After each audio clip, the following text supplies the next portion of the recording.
নুরুল হক নূর কেন প্রত্যেকটা রাজনৈতিক নেতা কোনো না কোনো প্রয়োজনে সচিবালয়ে যান। সচিবালয়ের কাজ কি আসলে? হাসনাত যদি তিনি মনে করেন তিনি ডিসি নিয়োগের সাথে জড়িত না, তিনি কেন যুগান্তর পত্রিকার বিরুদ্ধে তিনি কেন মামলা করলেন না? গণ অধিকার পরিষদের সভাপতি নুরুল হক নূরের সঙ্গে এনসিপি নেতা হাসনাত আব্দুল্লাহর ব্যাপক বাকবিতণ্ডা হয়েছে একটি প্রোগ্রামে। দুজনই দুজনকে টেন্ডারবাজি কিংবা নিয়োগ বাণিজ্য এগুলো নিয়ে অভিযোগ করেছে। আসলে কে নিয়োগ বাণিজ্য করেছে আর কে টেন্ডারবাজি করেছে? দেখেন, এই যে বর্তমান সরকার, এই সরকারের প্রধান উপদেষ্টা, অন্যান্য উপদেষ্টা, তাদেরকে আসলে কারা নিয়োগ দিল?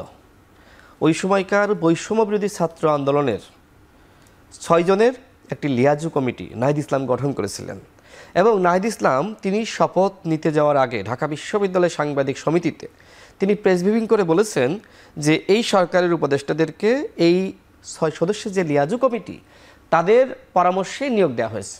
অর্থাৎ এনসিপি যে সবসময় অস্বীকার করে যে তারা সরকারের পার্টনার, কিন্তু নাহিদ ইসলামের তখনকার বক্তব্য যদি আপনি বিশ্লেষণ করেন, তখন তো নাহিদ ইসলাম এনসিপি ছিল না। না, এনসিপি তো হয়নি। কিন্তু এনসিপি কিভাবে গঠিত হয়েছে? এনসিপি বৈষম্য বিরোধী ছাত্র আন্দোলন এবং জাতীয় নাগরিক কমিটির সমন্বয়ে। তার মানে ওই পিছনে যদি আপনি যান তাহলে এনসিপি কিন্তু এটার সাথে অন্তর্ভুক্ত। অর্থাৎ এই সরকারের সাথে কোনো না কোনো ফরম্যাটে এনসিপির সম্পর্ক আছে এবং নাহিদ ইসলাম নিজে এটা সম্পর্ক আছে এবং নিয়োগ বাণিজ্যের অভিযোগ তোলা দুটো আসতেছে। জি দেখেন, সার্জিস আমাকে নিয়ে একটি পোস্ট করেছিলেন, তিনি চ্যালেঞ্জ করেছিলেন, আই থিঙ্ক সরার ভাই, হিজবুল্লাহ ভাই তারা জানেন, যে আমি যদি প্রমাণ করতে পারি যে গণ অভ্যুত্থানের পরে ডিসি নিয়োগের সাথে হাসনাত এবং সার্জিস জড়িত, তাহলে সার্জিস তিনি রাজনীতি ছেড়ে দিবেন।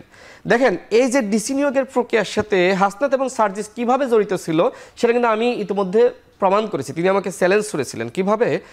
সার্জিসের খুব কাছের একজন বন্ধু তিনি আমাকে আমাদের অফিসে এসে একদিন আমাকে তথ্য দিলেন যে ভাই, গণ অভ্যুত্থানের পরে ডিসি নিয়োগ, এসপি নিয়োগ এমনভাবে হয়েছে যে আপনি চাইলেও একটা ডিসি আপনি নিয়োগ দিতে পারতেন। অর্থাৎ ওই সময় তানভীর, দেখেন তানভীরকে কেন বহিষ্কার করলো এনসিপি? শুধুমাত্র ডিসি নিয়োগ এবং ওই এনসিটিভির যে কেলেঙ্কারি। এখন এই তানভীরের সাথে সম্পর্ক কার? হাসনাত এবং সার্জিসের। কিন্তু এই এনসিপি, আমি শেষ করি একটু, দেখেন এনসিপি কে তানভীরকে কে যুক্ত করলো, সুপারিশ কে করেছিল? হাসনাত এবং সার্জিস। হাসনাত যে অভিযোগটা করেছে নুরুল হক নূরে, আমরাও শুনে থাকি যে নানা সময় উনি সচিবালয়ে যান, কেন জানা? আমি শেষ করি এটা। দেখেন, তার মানে কি, ওই যে তানভীর যে ডিসি নিয়োগ দিয়েছিল, যুগান্তর পত্রিকায় নিউজ হয়েছিল যে আমি যে সচিবালয়ে আসি এক্ষেত্রে সার্জিস এবং হাসনাতের পরামর্শে আসি। দেখেন, হাসনাত যদি তিনি মনে করেন তিনি ডিসি নিয়োগের সাথে জড়িত না, তিনি কেন যুগান্তর পত্রিকার বিরুদ্ধে তিনি কেন মামলা করলেন না? আজকে নুরুল হক নূরকে চ্যালেঞ্জ দিচ্ছেন, তিনি প্রায় বলেন কেউ যদি প্রমাণ করতে পারে আমি পদত্যাগ করব, রাজনীতি করব না। আরে প্রমাণ কিভাবে করবে? নুরুল হক নূর সচিবালয়ে যান না। নুরুল হক নূর কেন প্রত্যেকটা রাজনৈতিক নেতা কোনো না কোনো প্রয়োজনে সচিবালয়ে যান। সচিবালয়ের কাজ কি আসলে? সচিবালয়ে আপনার সাথে, আপনি উপদেষ্টা, আপনি সচিব, আপনার সাথে একজন রাজনৈতিক নেতা সম্পর্ক থাকে না? থাকে তো। আমরা তো বিভিন্ন উপদেষ্টার কাছে সচিবালয়ে আমরা স্মারকলিপি দিতে গিয়েছি। আমি নিজে স্বরাষ্ট্র সচিবের সাথে বৈঠক করতে গিয়েছি বিভিন্ন আইন শৃঙ্খলা পরিস্থিতি নিয়ে। স্মারকলিপির জন্যই সচিবালয়ে যায় নাকি? সচিবালয়ে যে কোনো আলোচনায় যে কোনো প্রয়োজনে যেতে পারে। যেমন আপনি দেখছেন যে জামাতের নেতারা কয়েকদিন আগে তারা কিন্তু যোগাযোগ উপদেষ্টার সাথে সাক্ষাৎ করেছেন এবং রাস্তার প্রয়োজনে কথা বলেছেন। এইটা তো স্বাভাবিক প্রক্রিয়া। নুরুল হক নূর সচিবালয়ে যেতে পারেন, তারপর খালি একটা খুবই আপনার প্রত্যন্ত এলাকা, সেখানকার ব্রিজের জন্য এলাকার মানুষকে তিনি কমিটমেন্ট করেছেন যে আমি উপদেষ্টার সাথে কথা বলবো।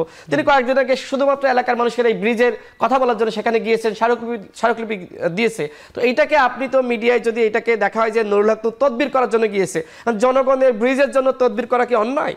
নুরুল হক নূরের বিরুদ্ধে আজকে হাসনাত আব্দুল্লাহ যেটি বললেন, আমার কথা হলো যে হাসনাত আব্দুল্লাহ যদি সাধু হয়ে থাকে যুগান্তর পত্রিকার বিরুদ্ধে সে মামলা করুক। সে মামলা করে না কেন? আমার কাছে প্রমাণ আছে ডিসি নিয়োগের সাথে হাসনাত এবং সার্জিস জড়িত ছিলেন, তানভীরকে দিয়ে এই কাজ তিনি করিয়েছেন এবং এনসিপিতে তানভীরকে যুক্ত করেছেন হাসনাত এবং সার্জিস। কেন যুক্ত করলেন এনসিপিতে? সে উত্তর দিতে পারবে?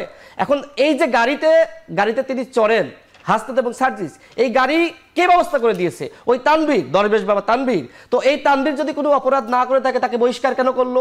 এবং এই তানভীরের সাথে সবথেকে বেশি সম্পর্ক কার? সম্পর্ক হাসনাত এবং সার্জিসের। আপনি মিলান, আপনার তো সময় নেই। সময় থাকলে আমি বিশ্লেষণ করে আপনাকে বোঝাতে পারতাম যে অবশ্যই ডিসি নিয়োগের সাথে এবং বিভিন্ন নিয়োগের সাথে হাসনাত, সার্জিস এবং তাদের বিভিন্ন দলের নেতারা বিভিন্ন প্রক্রিয়ায় জড়িত। আমি অসংখ্যবার এ নিয়ে পোস্ট করেছি। আমি যেহেতু রাজনীতি করি, বিভিন্ন জায়গা থেকে আমার কাছে তথ্যপত্র আসে।